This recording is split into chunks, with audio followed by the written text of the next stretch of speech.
Ratio analysis एक मतलब कुछ आइडिया आप लोगों को वर्ड सुना है? अरे हाँ ना कुछ बोला वर्ड सुना क्या हो सकता है? रेशियो मतलब क्या है? रेशो रेशियो मतलब क्या है?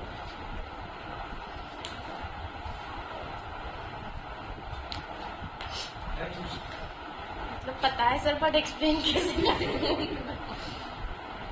दो अमाउंट्स दो नंबर्स के बीच का जो कुछ रिलेशन है उसको वो बताता है, ठीक है।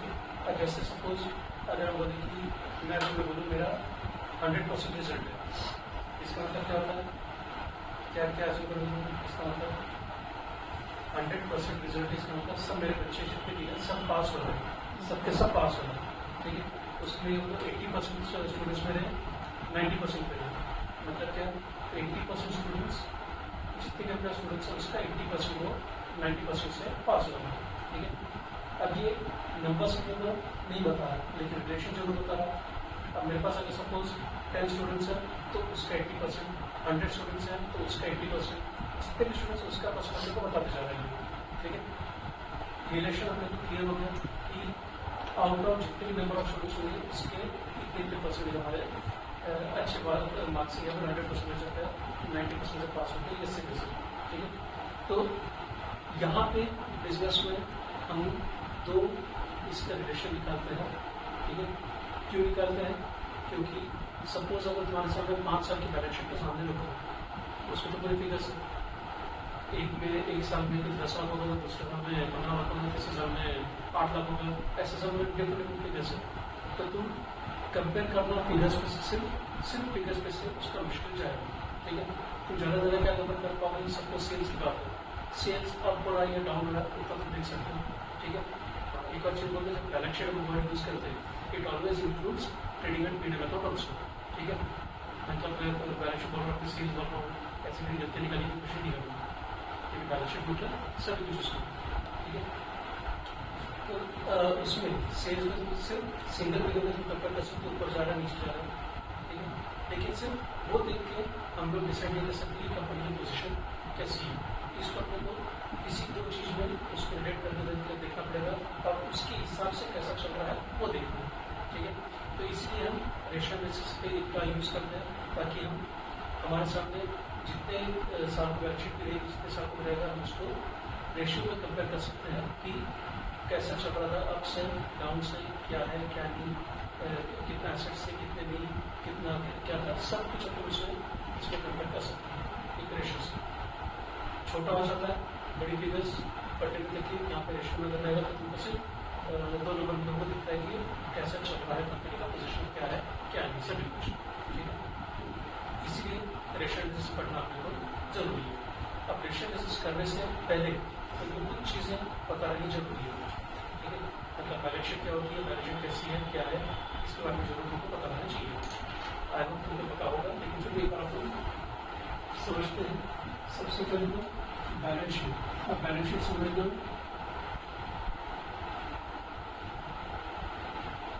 इसलिए जरूरी कि कितने पूरे रेशियोज इसके ऊपर डिपेंड है, ठीक है। Balance sheet and P and account इसके बेसिस पर अपना रेशियोज निकलते हैं, कई सारे रेशियोज। कोई रेशियो पता नहीं होगा, कॉलेजिंग पढ़ा होगा, ये पढ़ा होगा, कोई सुना होगा, पता नहीं कोई रेशियो सुना भी रेशियो नहीं। नेट प्रॉफिट रेशियो सुनो, ग्रॉस प्रॉफिट रेशियो सुनो, ठीक है। ये सब रेशियोज है, किसी दो फिगर्स का कुछ एक रिलेशन, ठीक है। अब ग्रॉस प्रॉफिट अगर सपोज कंटिन्यूस बढ़ते जा रहा है या फिर उतना ही या फिर कम हो रहा है, ये तो रेशियोज में से काफ़ी चीज़ समझ सकते हैं। सिर्फ फिगर्स पे से समझना मुश्किल है, ठीक है। क्योंकि अमाउंट प्रॉफिट का ऊपर नीचे हो सकता है, उस ऊपर नीचे अमाउंट से के बेसिस पर कुछ कंक्लूजन निकालना हो सकता है वो रॉन्ग हो, ठीक है। इसलिए अपने को रेशियोज निकालना एक तो जरूरी है, ठीक है। अब वो रेशियोज ये तो मैंने चलो इसका बता दूँ केरल में पढ़ सकता है, लेकिन अपने को जो कई सारे रेशियोज हैं तो वो बैलेंस शीट से निकाल जाते हैं। एक होता है करंट रेशियो करके, सुना current ratio, current ratio relation को तो बताता है करंट एसेट और करंट लायबिलिटीज का, ठीक है। तो वो सब मैं आगे बताता हूँ। तो मेन मतलब ये है कि सिर्फ फिगर्स पे से को डिसाइड करना डिफिकल्ट जाता है, इसलिए उसको रेशियो बेसिस के बेसिस पे मतलब उसको स्टडी के लिए बनाया जाता है, ठीक है, या करते हैं। अब बैलेंस शीट में सबसे पहला हेड लायबिलिटी साइड में, हेड बोलो या आइटम्स बोलो, क्या रहेगा? Share capital. शेयर कैपिटल, ठीक है। शेयर कैपिटल पर ऐसे उसकी ऐसी क्रॉस मार्क्स अमाउंट की जरूरत है। इसका क्या है? Reserves. Reserve surplus, reserve and surplus. इसके बाद क्रेडिटर्स। इसका क्या है? लोन्स। लोन्स। क्रेडिटर्स, लोन्स, ठीक है, ये बिल्स। सब। लेकिन रिजर्व सरप्लस के बाद तीसरा आइटम मैं लिखूंगा इसमें पी एंड एल अकाउंट, मतलब जो प्रॉफिट होता है वो यहाँ पे लिखेंगे, ठीक है। तो लोगों ने पहले फाइनल अकाउंट्स ऑफ प्रॉपर्टीज किए हुए 11 में, ठीक है। उसमें क्या होता था, प्रॉफिट एंड कैपिटल में ऐड कर देते थे। अब यहाँ पे कोई 1% का ही नहीं होगा शेयर होल्डर से मिलेगा, तो इसका कोई पी एंड एल पर जो प्रॉफिट है वो सेपरेट लिखा जाता है, ठीक है। इसके बाद और क्या रहता है? लोन्स। और आइटम्स, ठीक है। तो एक लिखता हूँ long term loans, long term loans, ठीक है। इसमें लॉन्ग टर्म लोन्स में क्या क्या है? डिवेंचर्स, उसके बाद loans and advance. Loans, loans किए हुए, ठीक है। किससे? बैंक से ले सकते हैं, फाइनेंशियल इंस्टीट्यूशन से ले सकते हैं, ठीक है, फ्रेंड से ले सकते हैं, कई सारे हैं। जो भी है long term loan, long term loan में आता है जो 1 साल से बढ़ ज़्यादा वाला है वो यहाँ पे आता है, ठीक है। इसके बाद आता है एक हेड लिखता हूँ करंट लायबिलिटीज, ठीक है। करंट लायबिलिटीज, करंट लायबिलिटीज में क्या क्या आइटम्स आएंगे? जैसा क्रेडिटर्स वाले सही है, क्रेडिटर्स, बिल्स पेबल। अब इस टॉपिक के लिए अच्छे से याद रखो कि बिल्स पेबल हमेशा इसी का पार्ट करके माना जाएगा, ठीक है। मतलब जहाँ भी हम क्रेडिटर्स वाले वर्ड यूज करेंगे उसके साथ जो बिल्स पेबल भी है ये तुमको याद रखना। मतलब अगर किसी प्रॉब्लम में तुमको 1 लाख रुपीज का क्रेडिटर्स दिया होगा, 20,000 का बिल्स पेबल दिया होगा, तो हम क्रेडिटर्स से क्रेडिट करेंगे तो 1,20,000 रुपीज, ठीक है। मतलब दोनों पे ऐड करना है वो याद रखना, ठीक है। इसके अलावा क्या हो सकता है? इसके अलावा यहाँ पे आता है bank old, bank OD, bank OD, bank overdraft. Bank overdraft मतलब शॉर्ट टर्म लोन जो 1 साल के अंदर अपने को रिपे करना है, ठीक है। जो 1 साल के ऊपर अपने को रिपे करना है वो लॉन्ग टर्म लोन, ठीक है। जो 1 साल के अंदर वाला है वो short term loan, bank overdraft, ठीक है। अब एसेट साइड में क्या आएगा? First head, first head fixed asset, ठीक है। फिक्स्ड एसेट में क्या क्या आएगा? तो प्लांट प्लांट एंड मशीनरी है, ठीक है, लैंड एंड बिल्डिंग है, इसके अलावा फर्नीचर है, ठीक है। ये सब आइटम्स यहाँ पे आएंगे, ठीक है, फिक्स्ड एसेट। उसके बाद गुडविल भी आएगा, गुडविल इंटेंजिबल। में चलो गुडविल भी आ जाएगा, ठीक है। उसके बाद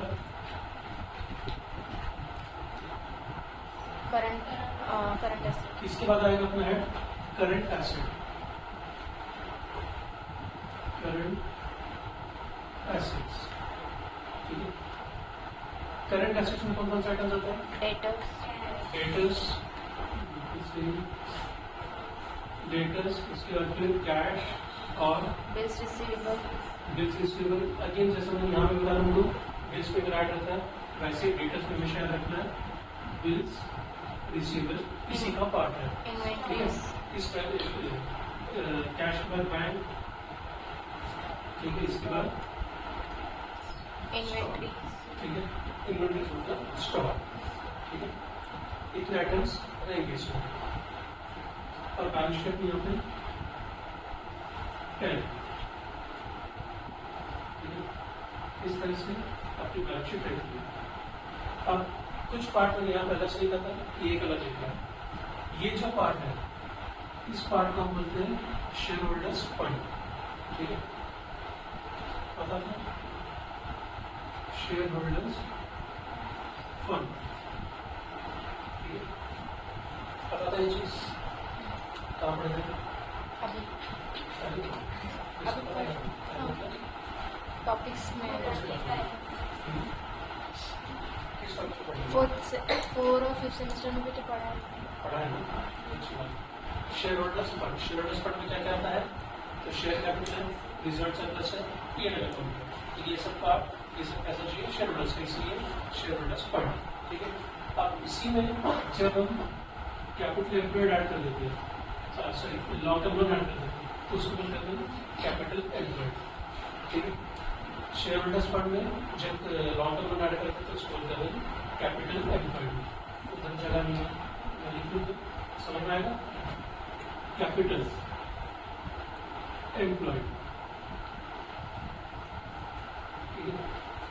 कैपिटल एम्प्लॉयड जब वर्ड यूज करते हैं तो उसको लॉन्ग टर्म लोन अपने शेयर होल्डर्स में ऐड करता है।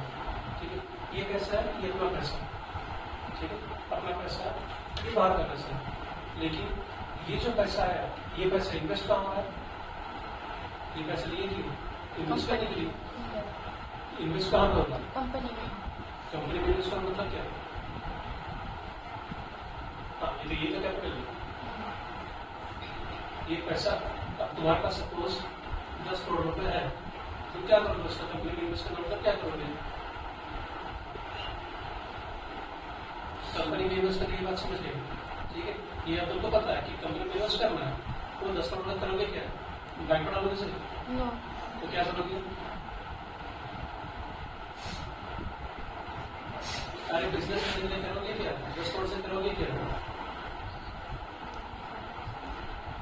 ऑपरेशंस, ठीक है, बिजनेस ऑपरेशंस।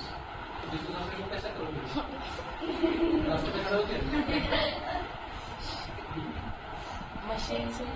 मशीन्स, फिर बिजनेस करने के लिए जो जो चीजें लगती है वो चीजों में पैसा डाला जाता है, इसी चीज को इन्वेस्टमेंट बोलते हैं। ठीक है, ये जो लॉन्ग टर्म लोन्स है इससे क्या करेंगे? ये खरीदेंगे। ठीक है, उसके बाद बिजनेस होगा। मैं बोलूँगा क्लास शुरू कर रही है, रास्ते का बहुत क्लास, क्योंकि यहाँ पे आना पड़ेगा ना, क्लास रूम तो चाहिए ना। अब क्लास रूम अगर है तो मैं नीचे बिठाऊंगा? नहीं, नीचे बिठाऊंगा तो बस इधर ही चाहिए उसके लिए बिठाने के लिए, मतलब कुछ ना कुछ चाहिए। मतलब क्या? फर्नीचर। ठीक है, फर्नीचर के लिए पैसा लगेगा। ये सब चीजें जो है, ये लॉन्ग टर्म लोन जो रहता है, लॉन्ग टर्म पैसा जो रहता है, ये पैसा हम इस चीज में इन्वेस्ट करते हैं। ठीक है, लैंड एंड बिल्डिंग हो गया, प्लांट एंड मशीनरी हो गया, फर्नीचर फिक्चर्स हो गया, ये सब चीजों में हम इन्वेस्ट करते हैं। ठीक है, अब ये सब चीजें हमारे एसेट्स क्यों है? ये लॉन्ग टर्म पैसा है, ये लॉन्ग टर्म चीज है। ठीक है, फर्नीचर में रोज चेंज करता हूँ, हर साल चेंज करता हूँ? नहीं, एक बार खरीदा में कई साल तक यूज हो रहा। ठीक है, लैंड खरीदा, बिल्डिंग बनाया, एक साल के लिए नहीं है, कई सालों तक के है। मतलब ये जो लॉन्ग टर्म का पैसा रहता है, ये लॉन्ग टर्म वाले एसेट्स में इन्वेस्ट होता है। ठीक है, मतलब अगर 10 करोड़ लगा अपने बिजनेस, मतलब ये क्या? तो हमने यही सब किया, इसी में पैसा लगाएगा, ये अपने को बिजनेस करने के लिए हम कर रहा है। फिर कुछ पार्ट हमने स्टॉक वगैरह में बाकी चीजों में डाले जो कि करंट एसेट्स है। ठीक है, ये अपने को डे टू डे रन करने के लिए पैसा लगता है।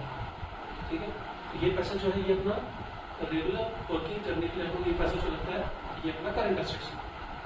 ठीक है, अगर अपना मैन्युफैक्चरिंग कंसर्न है, प्रोडक्ट बना के बेचेंगे, डेटर्स क्रिएट होगी। ठीक है, उधारी बेचना, सब पूरा धंधा उधारी, इस पे कैश पे नहीं चलता। ठीक है, मतलब ये जो छोटे मोटे धंधे रहते हैं, रिटेल बिजनेस, वही कैश पे चलते हैं। रिटेल जो बड़े बिजनेस है वो हमेशा बोलेगा 90% बोलो वो इसी पे चलते हैं, उधारी पे चलते हैं। ठीक है, अगर तुमने कोई दुकान भी शुरू की है, अगर मैं तुम्हारे पास कुछ बेचने के लिए आया तो सबसे पहला क्वेश्चन क्या होगा? दुकान वाला कि साइट कितनी होगी, साइट कितनी होगी, मतलब कितने दिनों के बाद पेमेंट करना वाला होगी, महीना 2 महीना 3 महीना कैसे, उसके बाद हम डिसाइड करेंगे कि खरीदना नहीं खरीदना। ठीक है, अब इसमें कैसा रहता है, जो जितना उधारी देगा उसका सेल उतना होगा। ठीक है, जब तुम्हारे पास तो 2 आदमी आते हैं, एक बोलेगा कि मैं कैश बेचूंगा, दूसरा बोलेगा मैं उधारी बेचूंगा, किसे खरीदोगे? रेट अगर सेम तो किससे खरीदोगे? अब इसकी उधारी है, क्यों? आज अपने को पैसा देने की जरूरत नहीं, अपने को कुछ देर बाद टाइम मिलेगा।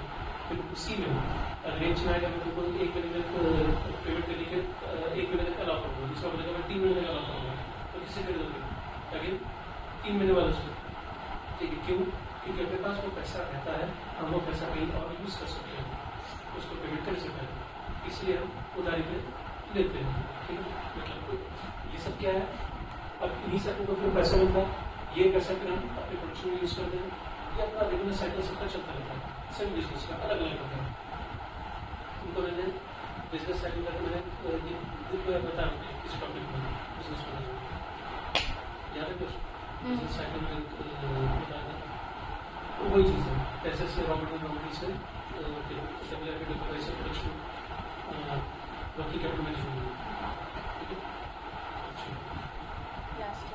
अब मेन चीज़ ये हेड्स तुमको अच्छे से याद रखते हैं, कौन कौन सा, share holders fund, capital employed, ठीक है, फिर current liabilities, fixed asset, current assets, इसके बेस पे तुम्हारे टॉपिक्स रिसर्च चलती है, पूरा टॉपिक जो है तुम्हारा इसी में बेस्ड है।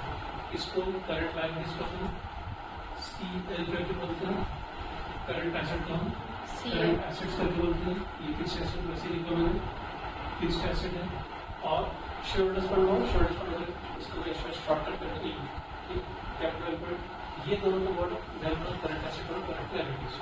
और सबसे पहले हमारा काम क्या है, ये इसको हेड्स के साथ अच्छे से अपना बैलेंस शीट लिखूंगा। आज शायद बुक की जरूरत नहीं पड़ेगी, बुक करने वाला कोई काम करेंगे और इस पर ध्यान दो, ठीक है। ये अगर अच्छे से हो गया तो टॉपिक तुम्हारा काफी सिंपल है, अगर इसको नहीं समझो तो फिर सबसे क्लियर टॉपिक यही हो, ठीक है। इसको अच्छे से लिखो, इसका भी जो मैं P&L अकाउंट का बनाता हूँ, ठीक है।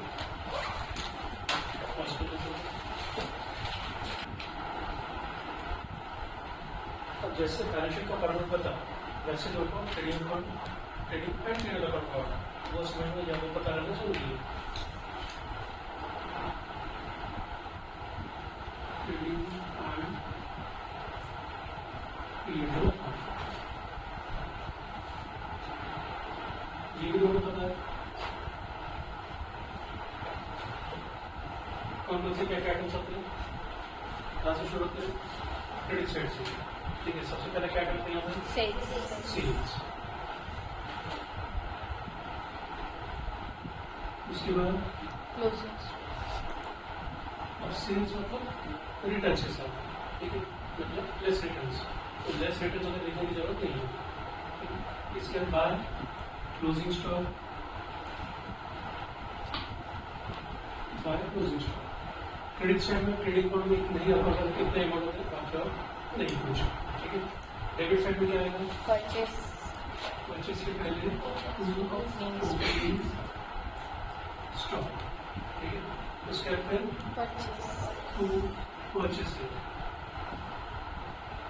परचेसेस, उसके बाद वेजेस, कैरेज आपने सभी आइटम्स में लिखना है, उससे बड़े बड़े जो आइटम्स है उसी को लिखना है, ठीक है। बस इतना ही आएगा। इस तरह से कैरेज ये वो बाकी जो बहुत से आइटम्स इंक्लूड करके समझ लो, इसलिए कैरेज आपको परचेस में ऐड कर देते हैं, ठीक है। इसके बाद आता है यहाँ पे to gross profit, gross profit, ठीक है। ये हो गया ऊपर का पार्ट, इसके नीचे के पार्ट है, उसके बाद क्या है, by gross profit, credit side में बाय ग्रॉस प्रॉफिट, इसके बाद डेबिट साइड में ग्रॉस प्रॉफिट में के बाद जो आइटम्स आएंगे वो तुमको थोड़ा सा बात बता दें, ठीक है। डेबिट साइड में क्या आइटम्स आते हैं, टू सैलरीज, फिर टू रेंट टैक्स, वो तो हो गया, ठीक है, रेंट, सैलरीज और कैरेज, आउटपुट, हाँ, ठीक है, और बैड डेट्स, ठीक है, बैड डेट्स और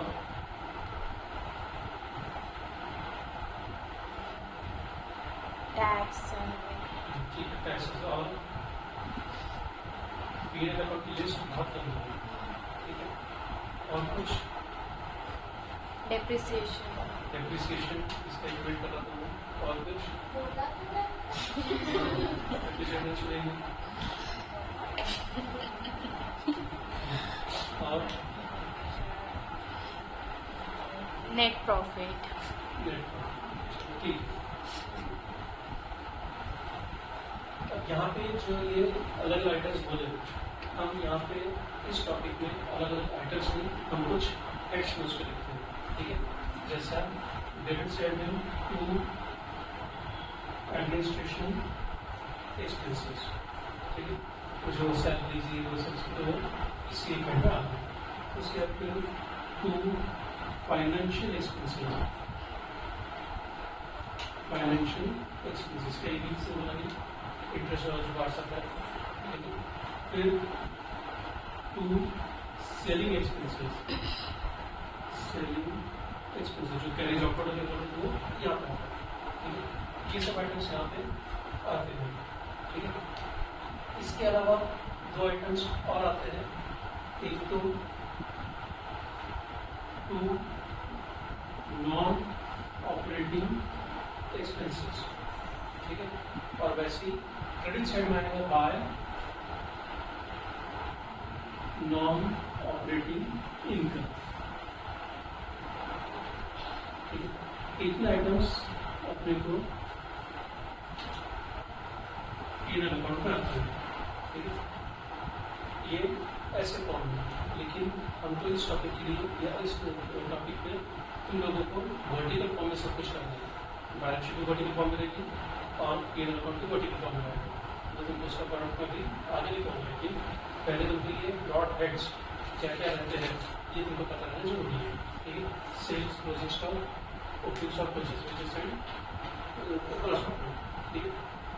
और operating opening stock plus purchases plus wages minus closing stock, इसका मतलब क्या होता है? इसका हम एक वर्ड इसको यूज करते हैं COGS, cost of goods sold, ठीक है। एक काम करो, मैं ये फॉर्मेट लिख लो, तो तुमको वर्टिकल लिस्ट में होगा, तो वर्टिकल लिस्ट में सब कुछ लिख सकते हो, ठीक है। ये बताना इसलिए जरूरी है क्योंकि इसी पे से अपने को वर्टिकल बनाना है, ठीक है। वर्टिकल फॉर्मेट जो रहेगा वो इसी के ऊपर सब करेगा, वहाँ पे कोई नए आइटम्स नहीं। अगर वैसे वर्टिकल फॉर्मेट लिखा था तो तुम उसको लर्न करने की कोशिश करो, अगर लर्न नहीं करना है इस पे से बनेगा वो ध्यान दो, ठीक है।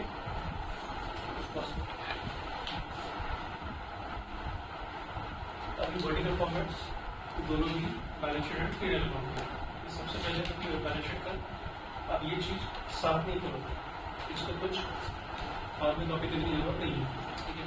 अब जो पहले जो फॉर्मेट्स लगे लिखे उससे तुमको एग्जाम में सॉल्व करना नहीं है, वो सिर्फ इसलिए बताया ताकि वर्टिकल फॉर्मेट तुम उस पे से बना रहे हो उसी पे से बन रहा है ये समझो, ठीक है। हम कुछ अलग नहीं कर रहे, सिर्फ वर्टिकल फॉर्मेट अगर लिखा है तो क्या हो जाएगा, तुमको आइटम्स याद करने की जरूरत पड़ेगी, आइटम्स याद नहीं करना, जो भी बैलेंस शीट को अगर जो फॉर्मेट बताया उसी पे से सब कुछ बन रहा है वो ध्यान रखो, ठीक है। बैलेंस शीट पहले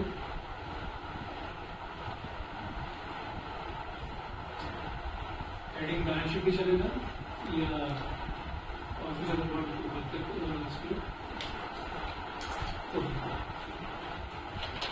मुझे तो इस तरह से जो साथ ही करना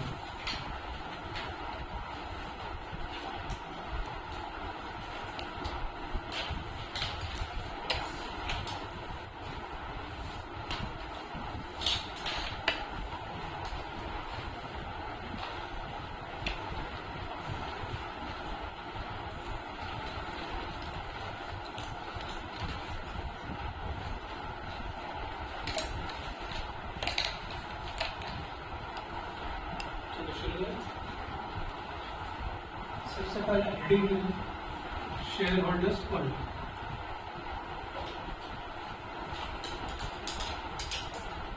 शेयर होल्डर्स फंड जो मैं आपको हेडिंग दे रहा हूँ क्या क्या आएगा इसमें आएगा, आइटम्स क्या क्या इसमें शेयर कैपिटल, ठीक है। उसके बाद रिजल्ट सरप्लस, उसके बाद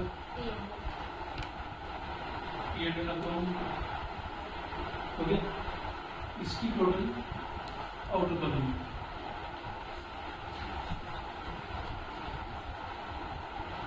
तो क्या सिंपल समझ में आ रहा है कि किसको अपने काम लिख रहे हैं और क्यों लिख रहे हैं, ठीक है, तो पहला हेडिंग शेयर होल्डर्स फंड, ठीक है।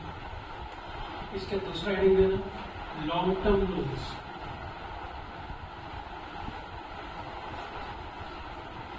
लॉन्ग टर्म लोन्स पूरा लिखना है।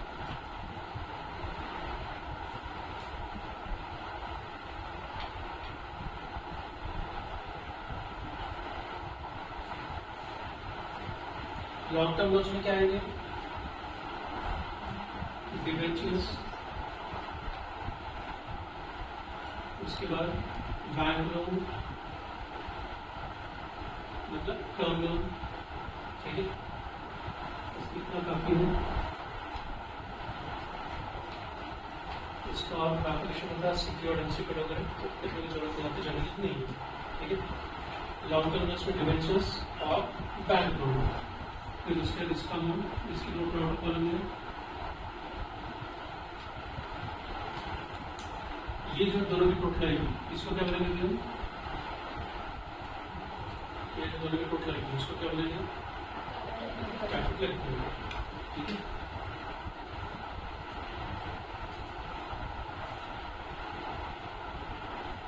कैपिटल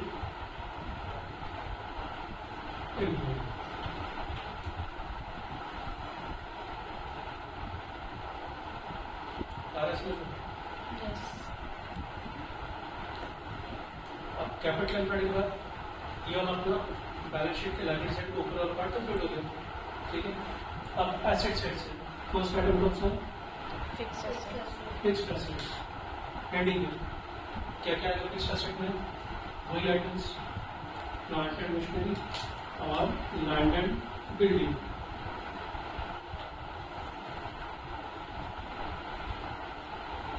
और जो भी आएंगे बाकी के हिसाब से इसकी टोटल आउटर कॉलम में,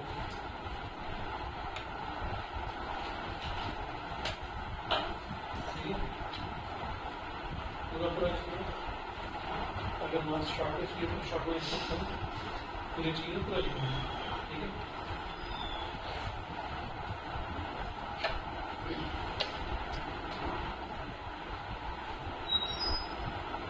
अब अगला है करंट एसेट्स, ठीक है, करंट एसेट्स,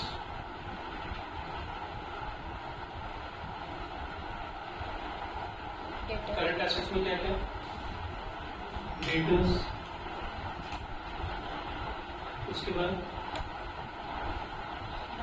कैश, उसके बाद बैंक एंड स्टॉक, इतने आइटम्स का यहाँ क्या रखते हैं हमें, डेटर्स के साथ ये हमेशा इंक्लूड है, ठीक है। इसकी टोटल ये आउटर कॉलम में नहीं, ठीक है। ओके, अब इसमें से माइनस करेंगे less current liabilities, less current liabilities, current liabilities में क्या क्या, क्रेडिटर्स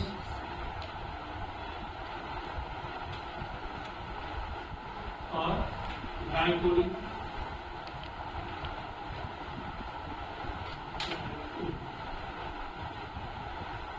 अब इसकी टोटल आउटकम हो जाएगी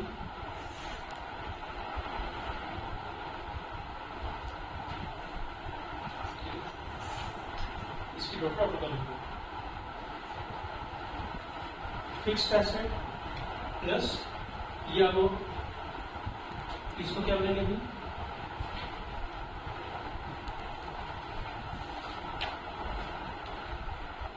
ऊपर का अगर कैपिटल एम्प्लॉयड ये भी कैपिटल एम्प्लॉयड हो सकता है, ठीक है। कैपिटल एम्प्लॉयड ये हो या फिर टोटल करके लिख सकते हैं, टोटल या फिर कैपिटल एम्प्लॉयड, दोनों वर्ड चलेंगे यहाँ पर, ठीक है। क्योंकि इसकी टोटल ये और ये टोटल टैली होती है, जैसे बैलेंस शीट की लायबिलिटी एसेट टैली होगा वैसी ये और ये टोटल टैली होती है, ठीक है। यही होता है हमारा कैपिटल एम्प्लॉयड या फिर टोटल, ठीक है, देखिए इसके साथ। और दूसरा सेम ऐसे डबल कॉलम का क्लिक करो, trading and period account.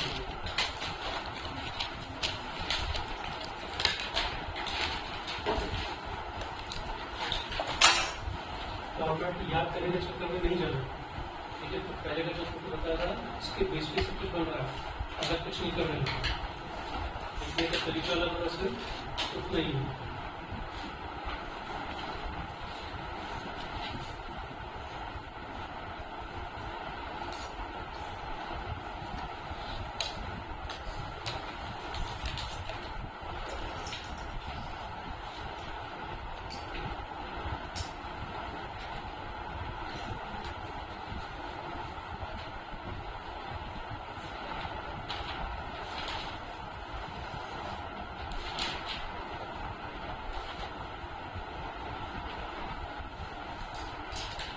Trading and period account.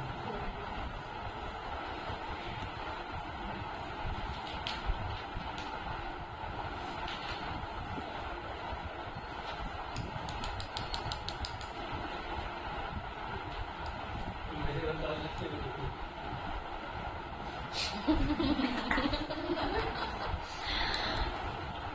वो फिगर भी नहीं दिखता। चल ठीक है, सुबह कहाँ से होगी? मटेरियल रॉ मटेरियल से नहीं, सेल्स, ठीक है। सेल्स को माइनस करेंगे ना, तो सिर्फ करके क्या करेंगे?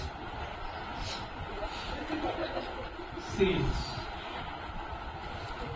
अब स्टेटमेंट बन रहा है, वर्टिकल है, इसलिए इसमें टू और बाय नहीं लिखते हैं, ठीक है।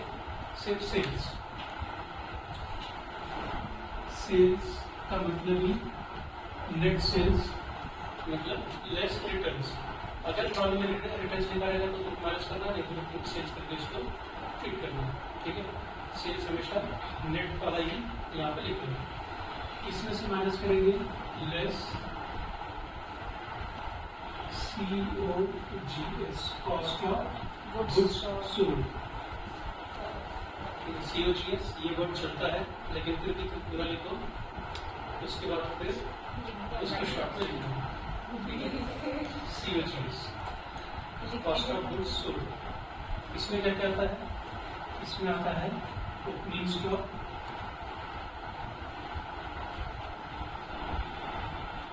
प्लस परचेसेस,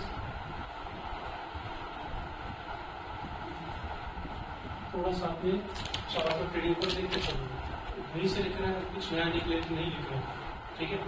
इसके अंदर लिखेंगे वेजेस, डायरेक्ट वेजेस, फिर उसके बाद उसका क्या लिखेंगे? ग्रॉस प्रॉफिट, नहीं, उसके बाद इसकी टोटल करेंगे, ठीक है, इसकी टोटल। इसमें से फिर माइनस करेंगे क्लोजिंग स्टॉक। ये क्लोजिंग स्टॉक माइनस करने के बाद हमको मिलेगा COGS, जिसको हम आउटर कॉलम में लिखेंगे, ठीक है। स्टेटमेंट बनाने से फायदा क्या हो जाता है? COGS अपने को बना बनाया मिलता है, ठीक है। बैलेंस शीट में तो करंट एसेट टोटल मिल रही है, बैलेंस शीट में तो करंट लायबिलिटीज की टोटल मिल रही है, फिर शेयर होल्डर्स फंड की टोटल मिल रही है, कैपिटल फंड की टोटल मिल रही है, लॉन्ग टर्म लोन्स का अमाउंट अलग मिल रहा है, ऐसे सब कैपिटल का अलग मिलता है। ये ऐसा स्टेटमेंट बनाने के कारण। अगर हम बैलेंस शीट और जो अपना ट्रेडिशनल फॉर्मेट से उसमें अगर करेंगे तो आपको ये सब चीज़ें नहीं मिलती। COGS सबको वहाँ पे निकालना पड़ेगा, यहाँ पर अपने पास रेडीली अवेलेबल है, ठीक है। अब सेल्स में से COGS माइनस करोगे तो मिलेगा ग्रॉस प्रॉफिट, ठीक है। ग्रॉस प्रॉफिट से नीचे उतारेंगे मतलब जैसे पेड़ अपन में करते हैं। अब इसी में से माइनस करेंगे, कौन सा आइटम माइनस करेंगे? Administrative expenses less. अब ये तीनों को मतलब इस पे वर्ड है, इसको बोलते हैं ऑपरेटिंग एक्सपेंसेस, ठीक है। ये नया है जब स्टेटमेंट को यूज करते हैं, ऑपरेटिंग एक्सपेंसेस, ऑपरेटिंग एक्सपेंसेस।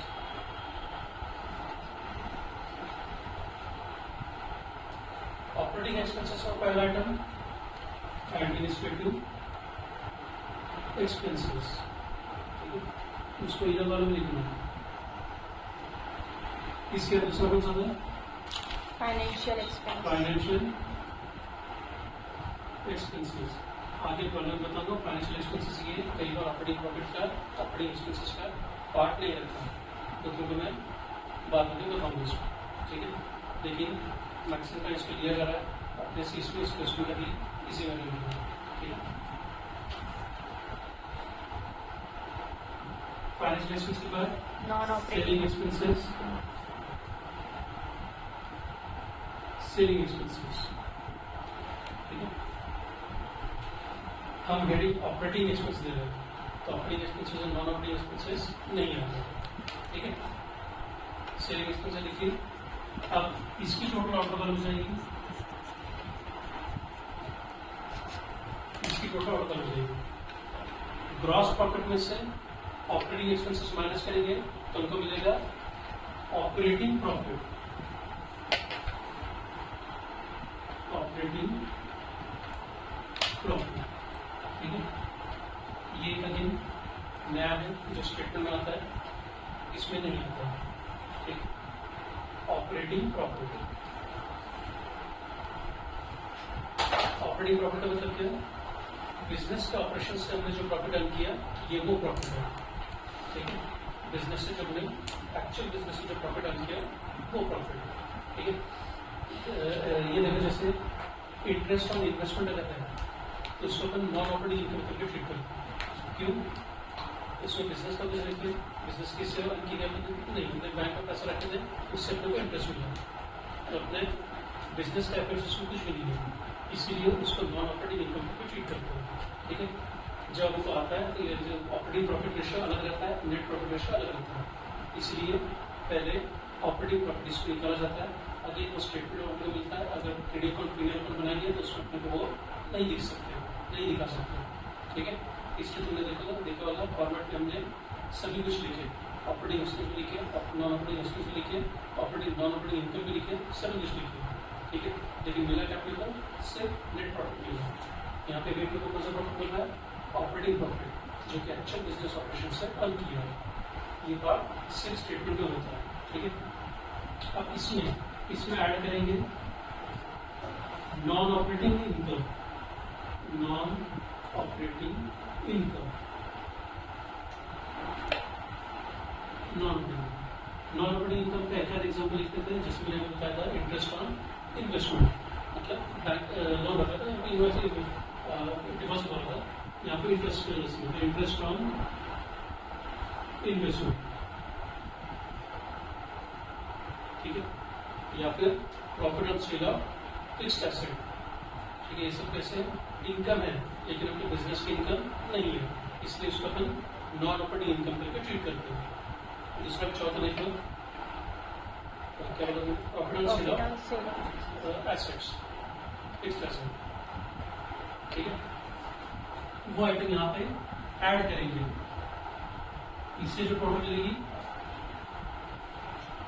ठीक है, ये टोटल 1900 हो गया, इसको कोई हेडिंग देने की जरूरत नहीं है, ठीक है। अब इसमें से माइनस करेंगे लेस नॉन ऑपरेटिंग एक्सपेंसेस, जैसे इसका एक एग्जाम्पल बता था वैसे इसका loss on sale of investment या फिर loss on sale of fixed asset, वो है अपना नॉन ऑपरेटिंग एक्सपेंसेस, ठीक है। Loss on sale of fixed asset या फिर इन्वेस्टमेंट, अब वो यहां से माइनस करेंगे, इससे मिल जाएगा हमको नेट प्रॉफिट, ठीक है।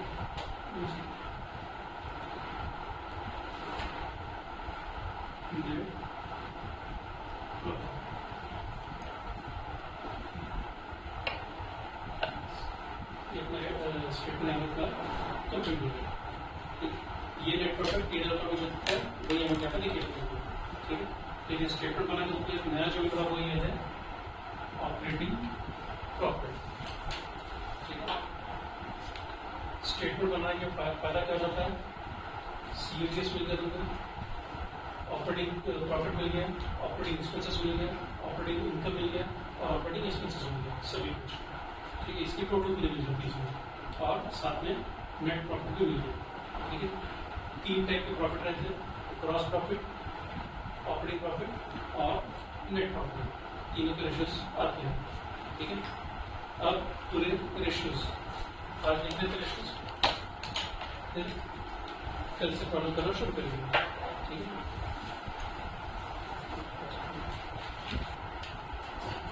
अब रेशियोज जब मैं लिखवाता हूँ या कराऊंगा वो याद रखने के ऑर्डर से बनाता हूँ।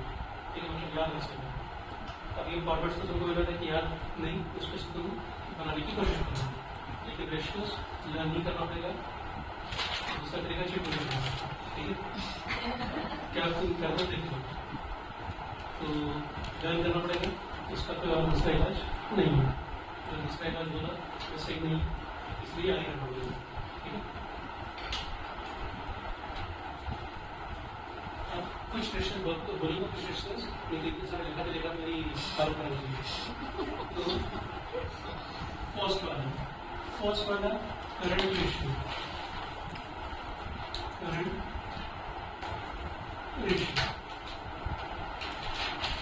फॉर्मूला उसका है current asset upon current liabilities. ये साथ में करना, ये बाकी कॉपी का काम नहीं है, साथ में current ratio, current assets upon current liabilities. ठीक है, अब इसका आइडियल रेशियो कितना रहना चाहिए, तो ये बोला गया है 2 रहना चाहिए एटलीस्ट।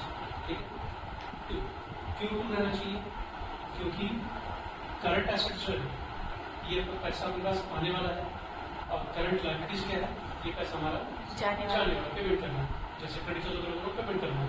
ठीक है, और करंट एसेट मतलब क्या, जब पैसे क्रेडिटर से पैसा आएगा, कैश हमारे पास है, स्टॉक हम बेच करके पैसा मिलेगा। ठीक है, तो ये सब आइटम्स क्या है, पैसा जो आने वाला है, इसलिए आइडियल कितना रहना चाहिए हमारे पास 2।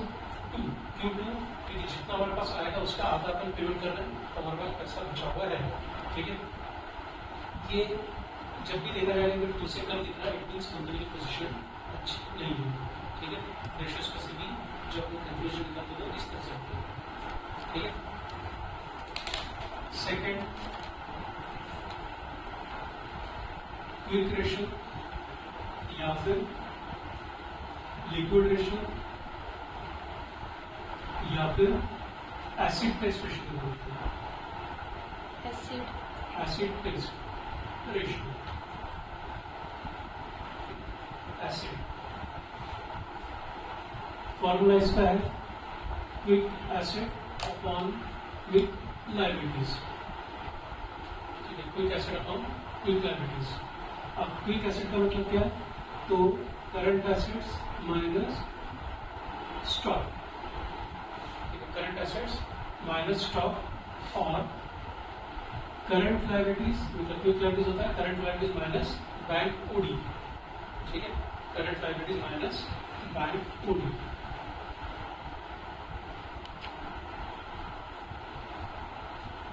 Bank OD, bank overdraft. ठीक है, लेकिन कई बार कई लोग बैंक ओडी अभी माइनस नहीं करते हैं, तो करंट लायबिलिटीज उसको मतलब quick liabilities is equal to current liabilities करके ट्रीट किया जाता है, लेकिन एक्चुअल दोनों बैंक ओडी से माइनस करना चाहिए। ठीक है, तो ये क्या है, इसका आइडियल रेशियो कम से कम रहना चाहिए 1। ठीक है, अब ये 1 क्यों, स्टॉक कैसा रहता है, स्लो मूविंग आइटम होता है, इसका ये कुछ जल्दी नहीं बिकता, मतलब अर्जेंट में पैसा चाहिए तो अपने पास किसी को जैसे डेटा सभी उनसे कुछ पैसा जल्दी बना सकते हैं, तो अर्जेंट में पैसा चाहिए तो ये पैसा है, एंड फिर एकदम अर्जेंट जिसको पे करना पड़ेगा तो करंट लायबिलिटीज। ठीक है, बैंक बॉडी को लेट पेमेंट ऐसा थोड़ा सा हो सकता है, तो करंट एसेट्स में करंट एसेट में स्टॉक इसके मैनेज करते हैं ताकि अपने को क्विक मीन्स जल्दी अपने को कैसे पैसा आना है, अगर कहीं पे करना है तो उस समय पैसा कितना हमारे पास अवेलेबल होना चाहिए, तो कम से कम उतना पैसा अपने को पे करने की जरूरत पड़ रही है। ठीक है, क्रेडिटर्स को जल्दी पेमेंट अगर करना है, पैसा कहाँ से आएगा, वेंडर्स के पास आएगा। ठीक है, तो डेटा से अपने पैसा हमारे पास कितना अवेलेबल रहना चाहिए, कम से कम उतना जितना अपने को अर्जेंट में पेमेंट करना पड़ रहा है। ठीक है, इसलिए इसका आइडेंटिफाइड कितना 1, मतलब समझ लो 1 लाख ऊपर है, डिनोमिनेटर 1 लाख है, आंसर आएगा 1 लाख। यहाँ पे कैसा आएगा 2 लाख न्यूमरेटर में, 1 लाख डिनोमिनेटर में, आंसर आएगा 2। ठीक है, यहाँ पे कब आएगा, जब दोनों अमाउंट सेम है तब इक्वल आएगा। इसलिए उतना पैसा हमारे पास रहना चाहिए जितना आपको को पेमेंट करना पड़ सकता है, इसलिए उसका नाम है क्विक रेशियो या फिर लिक्विड रेशियो। लिक्विड मतलब हमारे पास अवेलेबिलिटी ऑफ कैश होती है वो, या फिर एसिड टेस्ट रेशियो। ठीक है, सब कैसे डालोगे, सब बैठ क्या करना है, लिखना है या कल कराऊँ? नहीं करा करवा दो सर। करवा दो। हाँ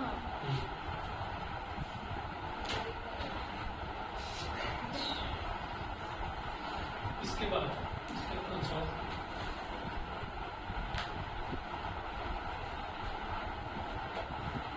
gross profit ratio. Gross profit ratio formula इसका gross profit upon sales into 100। Gross profit upon sales into 100। Fourth operating profit ratio.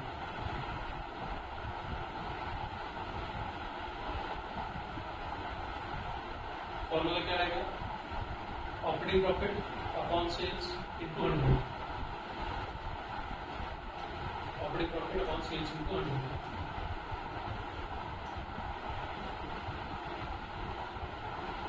नहीं लिखा तो चलेगा नहीं।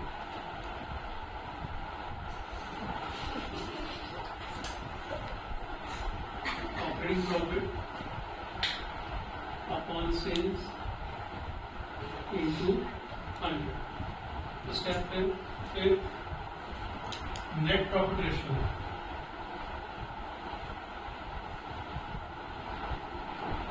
Net profit ratio formula net profit upon sales into 100।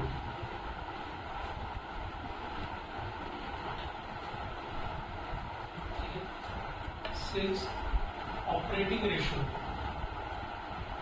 ऊपर पढ़ कर देंगे ऑपरेटिंग प्रॉफिट रेशियो, ये operating ratio, operating ratio formula है COGS plus operating expenses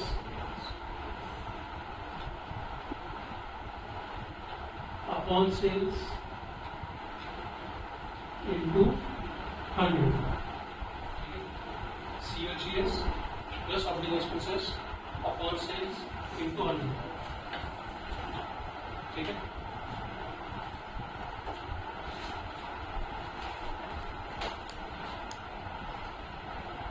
seven administrative expenses ratio.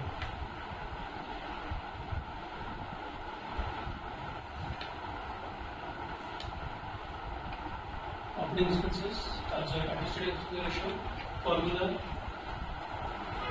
administration expenses upon sales into 100।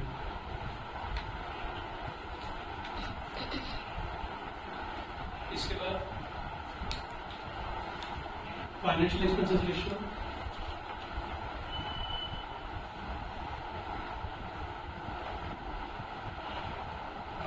क्या रहेगा ये? Financial expenses upon financial expense upon ratio upon sales into 100। Financial expenses upon sales into 100। इसके 9 वाला selling expenses ratio,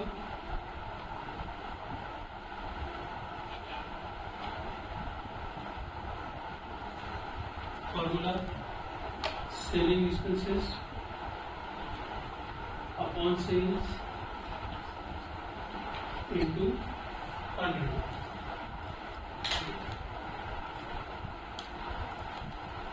इसके बाद debtors turnover ratio बहुत मुझे बस 18 मतलब आप 8-10 दिन डेटर्स टर्नओवर रेशियो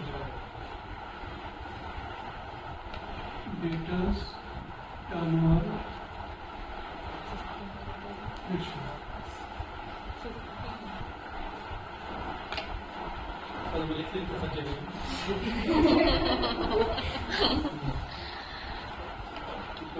पास ऑर्डर चले चलो डेटा स्टोर रेशियो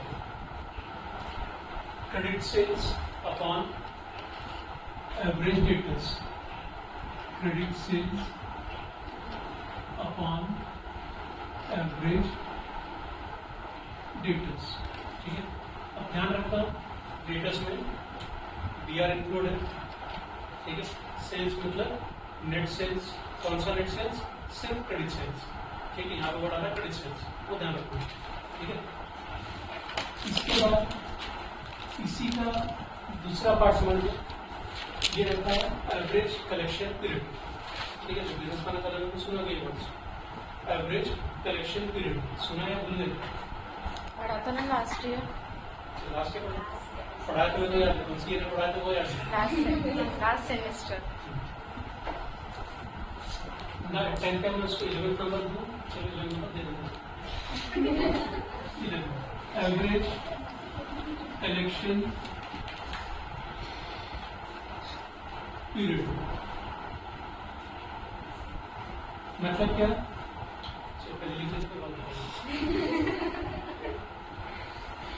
इसको लिखेंगे कैसे? थोड़ा यहाँ पे ध्यान दो, जो ऊपर रेशियो लिखा इसको उल्टा लिखो। उल्टा लिखेंगे मतलब average debtors upon credit sales into 12/365/52 ठीक। अब दोनों का पहले मतलब समझो। डेटा स्टोर रेशियो का क्या होता है? साल भर में ये डेटर्स कितनी बार क्रिएट होते हैं ठीक है। अब सपोज आंसर आया इसका 8, मतलब हमको पैसा मिलता है, हम उनको गुड्स बेचते हैं, डेटर्स क्रिएट होते हैं, पैसा कितनी बार हो रहा है? साल भर में 8 टाइम्स हो रहा है। आरा सुन क्या बोला? डेटर्स मतलब क्या? जिनका गुड्स उधारी में बेच रहे हैं उन सभी को पैसा मिलेगा। गुड्स बेचेंगे पैसा मिल रहा है, गुड्स बेचेंगे पैसा मिल रहा है। ये जो टर्न और ये जो हो रहा है ये कितनी बार हो रहा है? तो आंसर अगर 8 बार आ रहा है इसका मतलब ऑन एन एवरेज साल भर में ये 8 टाइम्स होता है ठीक है। एक डेटर्स मिल गया, हमारे पास हजारों डेटर्स मिल, ये सब का एवरेज हमें बता रहा ठीक है। ये सब का एवरेज, फिर उनके पास से हमको कितनी देर में पैसा मिलता है ये मेरे को बताता है एवरेज कलेक्शन पीरियड। इसका एक और वर्ड यूज करते हैं डेटर्स वेलोसिटी। डेटर्स वेलोसिटी के लिए एक और वर्ड यूज करते हैं कितने दिनों में अपने पास पैसा मिलता है, कितने दिनों में अपने पास पैसा मिलता है। हम लिख कैसे इसको उल्टा लिखेंगे और मल्टीप्लाई बाय 12 करेंगे। 12 करिए तो अगर आंसर सपोज 1.2 आया मतलब कि 1.2 मंथ्स ठीक है। 365 डेज में सपोज 50 आ रहा है, इसका मतलब 50 डेज आपको कितने दिन में पैसा मिल रहा है। एंड अगर 52 है, अगर सपोज 8 आ रहा है मतलब 8 वीक्स में आपको पैसा मिल रहा है ऐसा। 12 से करेंगे तो आंसर मिलेगा मंथ्स में, 365 करेंगे तो आंसर मिलेगा डेज में, 52 करेंगे तो आंसर मिलेगा वीक्स में ठीक है। फिर 12th number creditors turnover ratio. Creditors turnover ratio formula कैसे बनेगा? सेम इसमें से इसमें से पहले बना दो ये 10 और 12 कैसे बनेगा? क्रेडिट परचेसेस बिल्कुल सही,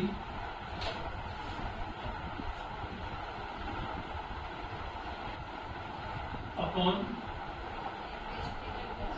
एवरेज क्रेडिटर्स ठीक है। अगेन भाई आंसर अगर अपने को जो भी आता है इतनी बार। अब ये उल्टा है, हम लोग लेते हैं और हम लोग उनको पेमेंट करेंगे। हम लोग उनको घर पे लेते हैं और हम लोग पेमेंट करते हैं ठीक है। उसी तरह से एवरेज कलेक्शन पीरियड जैसा था वैसे ही बनेगा average payment period. Average payment period, ठीक है। दूसरा वर्ड उसको क्रेडिटर्स वेलोसिटी, क्रेडिटर्स वेलोसिटी, ठीक है। फॉर्मूला सेम वैसी तरीके से means average creditors upon credit purchases into 12 365 या फिर 52।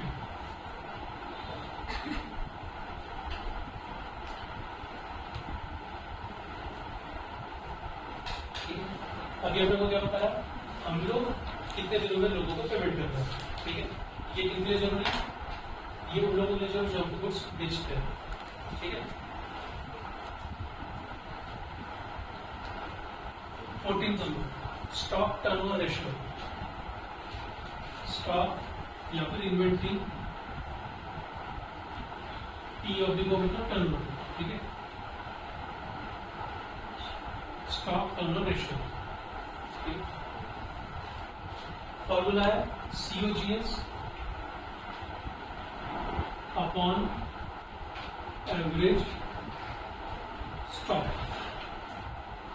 COGS upon average stock. अब एवरेज स्टॉक कैसे निकालते हैं, इसके लिए भी मतलब उसको एक सेपरेट नंबर देते हुए ध्यान रखना इसको। Opening stock plus closing stock divide by 2, ठीक है। एवरेज स्टॉक मतलब क्या, opening stock plus closing stock divide by 2, ठीक है। तो यहाँ पे हमने एवरेज क्रेडिटर्स वर्ड यूज किए, यहाँ पे हमने एवरेज डेटर्स वर्ड यूज किए, ये भी वही है, ओपनिंग प्लस क्लोजिंग अपॉन 2। लेकिन हमको बहुत कम प्रॉब्लम में 2 साल के बैलेंस शीट दी रहती है। अगर आपको 2 साल की बैलेंस शीट दी है तो डेटर्स भी वैसे निकलेगा, पिछले साल का डेटर्स प्लस इस साल का debtors divide by 2, average debtors. 2 साल के बैलेंस शीट गिवन है तो क्रेडिटर्स एवरेज क्रेडिटर्स में वैसे निकलेगा, पिछले साल का क्रेडिटर्स प्लस इस साल का क्रेडिटर्स डिवाइड बाय 2, ठीक है। यहाँ पे इसलिए हमको बताना पड़ा क्योंकि हर बैलेंस शीट में हमारे पास ओपनिंग स्टॉक और क्लोजिंग स्टॉक दोनों मिलते हैं, ठीक है। अगर नहीं है तो सिर्फ क्लोजिंग स्टॉक से तुम आंसर निकाल सकते हो, ठीक है। लेकिन हमारे पास मैक्सिमम इसमें दोनों रहता है, इसलिए तुम्हें यहाँ पे एवरेज स्टॉक ही यूज करना है, opening stock plus closing stock upon 2, ठीक है।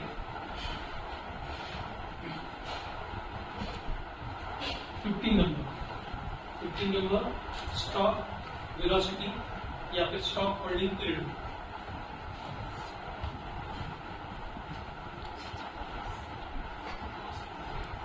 Stock velocity,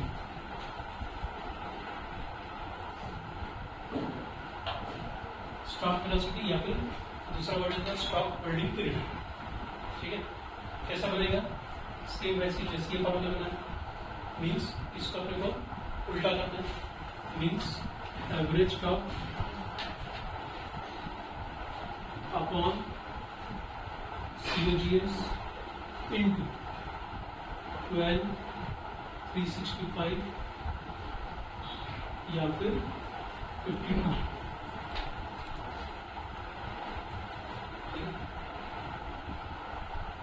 16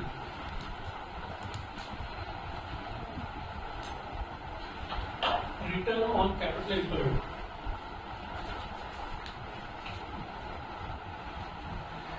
return on capital employed,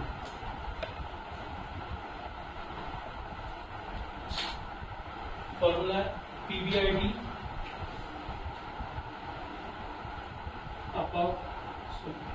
upon capital employed into 100। PBIT मतलब profit before interest and tax, ठीक है, अपॉन कैपिटल एम्प्लॉयड इंटू 100, ठीक है। फिर 17 17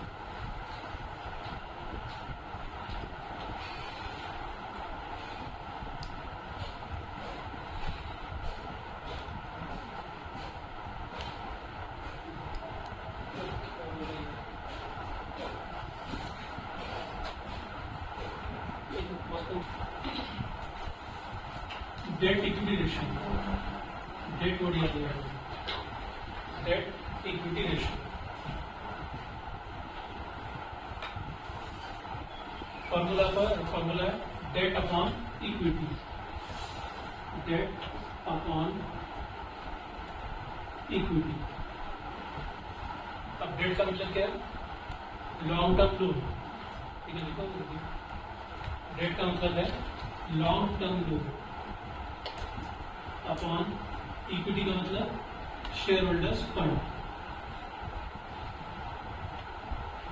इक्विटी का मतलब शेयर होल्डर्स फंड, ठीक है। डेट का मतलब लॉन्ग टर्म लोन, इक्विटी का मतलब शेयर होल्डर्स फंड, ठीक है। उसके 18 stock to working capital ratio, stock to working capital ratio.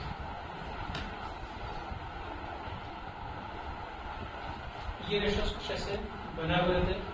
ये रहता है stock upon working capital, stock upon working capital. 18 और operating expenses, non operating expenses ratio, non operating expenses ratio.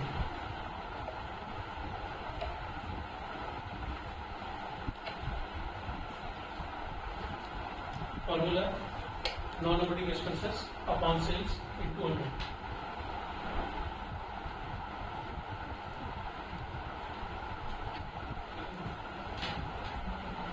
ये जो आखिरी में लिखा हूँ ये काफी कम आते हैं, इसलिए उसको थोड़ा सा ऐड रखो। Working capital ratio,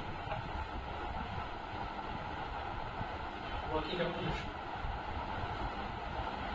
COGS upon working capital, COGS upon working capital. उसके बाद fixed asset turnover ratio, fixed asset turnover ratio.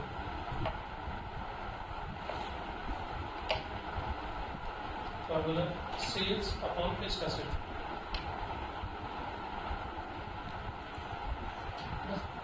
काफी और भी कैसे फॉर्मूले sales upon sales upon fixed asset.